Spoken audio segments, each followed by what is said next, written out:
Welcome to Solving Equations with Fractions Part 1. And these ones, once we add that extra step, will turn into more than one step variables on both sides, I believe, and then the ones in the next lesson will turn into the bracket. So once again, this is the last step that we have to add. Now this first one we actually did on the very first day. So it's just sort of a reminder of, okay, what are we going to do before we get into the more complicated ones. So we wanted that m by itself, and we said we were dividing by 4. And so really what we're doing, we're multiplying by 4, but that's also what's called the lowest common denominator, which we know from adding fractions, right? So remember, when we have a numerator and a denominator, right, we get m equals -20, and we are good, right? So that's what we did before.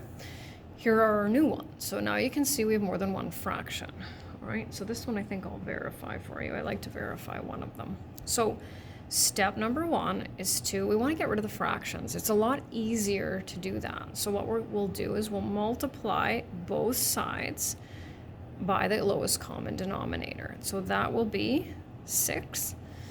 Now, what I'm going to do is I always encourage grade 9s to do it this way, because sometimes they forget to multiply each term by that lowest common denominator, right? And so the other way we could do it is put a big set of brackets and a 6, but I find this is easier. Now here's where it gets a little bit tricky, because there's a couple of different ways to do this, all right? So I'm going to do it just on a little bit of different piece of paper over here. So we're multiplying 6 by 2a minus 3. Okay, so we can do one of two things. We can go 6 times 2a, we did that in the previous unit, right, is 12a, and 12a divided by 3 is 4a. That's one way to do it. There's absolutely nothing wrong with that.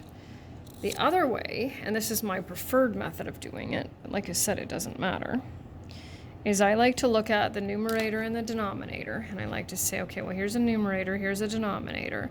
So 6 divided by 3 is 2, and 2 times 2a, and I suppose you could write it out. You don't. I normally go right to this step, right? 4a. So those are the two kind of possibilities to get there, right? You just have to watch that you don't drop those variables. So we already said this was 4a, right? And then same with this one, 6 divided by 2 is 3a. This one's quite simple, isn't it? A equals 12. I'm putting my solution set just where you can't see it. There we go. Okay, so now we'll do a verification for this one, right?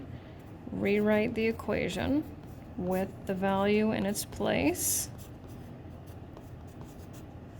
And so we have 24 divided by 3 is 8, minus 6 is 2. So sometimes the fraction ones are a little awkward to verify, but that's sometimes just how it happens, or how it works. Okay, so what's the lowest common denominator in the next one? It's best if you do the lowest, then you won't have to worry about simplifying, right? So it's 4, right? So we're going to multiply everything by 4. So 4 divided by 2 is 2 times x is 2x. Now, one of two ways. 3 times 4 is 12, divided by 4 is 3. Or 4 divided by 4 is 1 times 3 is 3, right? Doesn't matter. More than one step. Divide both sides by 2. Okay, that does not look like a really good equal sign and a negative. I'm going to try that again, right? And then our solution set. And then, oh, look at that one, 4 fractions. What's the lowest common denominator between all of those? This one actually I can see is going to be worth 5. I'll show you this breakdown once I get through it, right? Lowest common denominator is 12, because 12 is the smallest number that divides evenly into 3, 4, 6, and 12. So we have 4 terms. And that's one way to do it, is just to count the terms, right? So 12 divided by 3 is 4 times x is 4.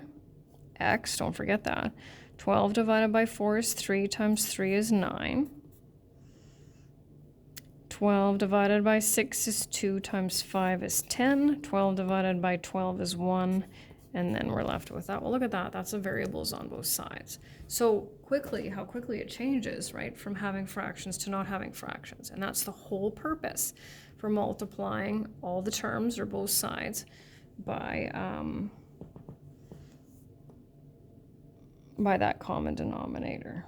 Okay, so let's move this one over. 11x minus 9 equals 10, plus 9 plus 9. Divide both sides by 11. And we're definitely not going to verify this one. Totally doable, but really not pretty, right? So I'll just kind of give you a kind of a breakdown. So 1 for showing me that you understand that you need to multiply all terms by the lowest common denominator. And then we have a 2, a 3, a 4, and a 5.